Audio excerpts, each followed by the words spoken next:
السلام علیکم پیارے ناظرین، آج ہم بات کرنے والے ہیں پاکی اور ناپاکی کے بارے میں کہ پاک لوگوں کے بارے میں کیا فضیلت آئی ہے اور ناپاک لوگوں کے بارے میں کیا وعید آئی ہے، اور یہ بھی بتائیں گے کہ ناپاک ہو جائیں تو پاکی کیسے حاصل کریں اور کن کن چیزوں سے پاکی حاصل کر سکتے ہیں، اور یہ بھی بتائیں گے کہ پاکی حاصل کرنے کے لیے کیا کیا فرائض ہے۔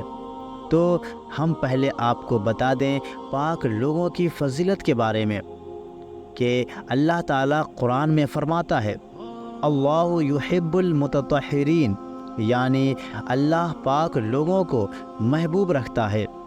تو اس سے کیا پتہ چلا؟ اس سے یہ صاف پتہ چلتا ہے کہ اللہ ناپاک لوگوں کو ناپسند فرماتا ہے۔ اب آپ کے ذہن میں ایک سوال ہو سکتا ہے کہ ہم کن کن چیزوں سے پاکی حاصل کر سکتے ہیں۔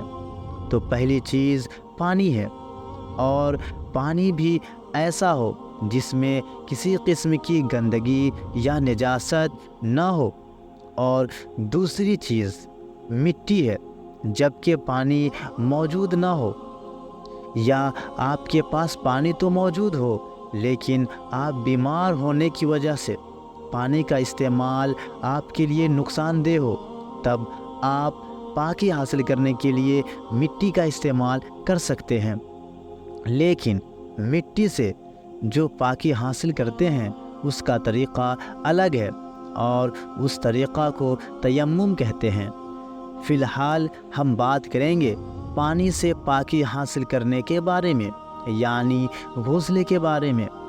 تو میں پہلے آپ کو بتا دوں کہ غسل میں 3 چیزیں فرض ہیں جس کے بغیر ہم پاکی حاصل نہیں کر سکتے، لیکن کچھ ہمارے مسلم بھائی ان چیزوں کو نہ جاننے کی وجہ سے ان شرطوں کو، ان فرائضوں کو ادا نہیں کر پاتے، اور ان کو لگتا ہے کہ ہم پاک ہو گئے۔ یہ ان کی بہت بڑی بھول ہے۔ ان کو چاہیے کہ اس بات کو جانیں کہ پاکی کیسے حاصل کرتے ہیں، کیونکہ جب تک ہم صحیح طریقے سے پاک نہیں ہو جاتے تب تک نہ نماز پڑھ سکتے ہیں، نہ قرآن کی تلاوت کر سکتے ہیں، نہ قرآن کی تلاوت سن سکتے ہیں، اور بھی بہت ساری مقدس چیزیں، مقدس عمل نہیں کر سکتے۔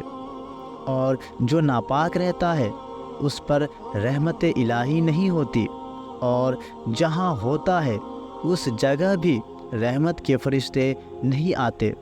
اور تو اور ناپاک کے بارے میں بزرگوں نے کہا کہ ناپاک زمین پر ایک ہاتھی کے برابر ہوتا ہے، اور پاک لوگ ایک پھول کے برابر ہوتا ہے۔ لہٰذا میرے پیارے دوست، آپ اس ویڈیو کو پوری دیکھیں، کہیں آپ سے کوئی بات رہ نہ جائے۔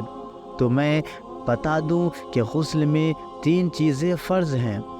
پہلا، کلی کرنا، یعنی اس طرح کلی کرنا کہ پانی دانت کے کونے کونے میں پہنچ جائے، اور روزے سے نہ ہو تو حلق تک پانی کو پہنچانا ضروری ہے۔ اور دوسرا، ناک کی نرم ہڈی تک پانی پہنچانا، یعنی ناک کے بانسے تک پانی کو پہنچانا ضروری ہے۔ اور تیسرا، پورے بدن پر پانی بہانا اس طرح کہ بدن کا کوئی بھی حصہ بال کے برابر بھی سوکھا نہ رہے، یعنی پورے جسم پر پانی بہہ جائے۔ اب میں آپ کو نہانے کا مکمل طریقہ بتاتا ہوں کہ کیسے نہائیں۔ تو سب سے پہلے آپ اپنے استنجا کی جگہ، یعنی شرمگاہ، یعنی پرائیویٹ پارٹ کو دھوئیں۔ اس کے بعد اگر بدن کے کسی حصہ پر نجاست لگی ہو تو اسے دور کریں۔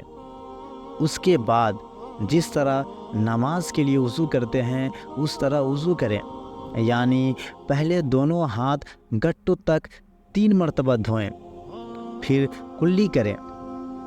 کلی بھی اس طرح کریں کہ منہ میں پانی پھر جائے، پھر ناک میں دائیں ہاتھ سے پانی ڈالیں اور بائیں ہاتھ سے صاف کریں۔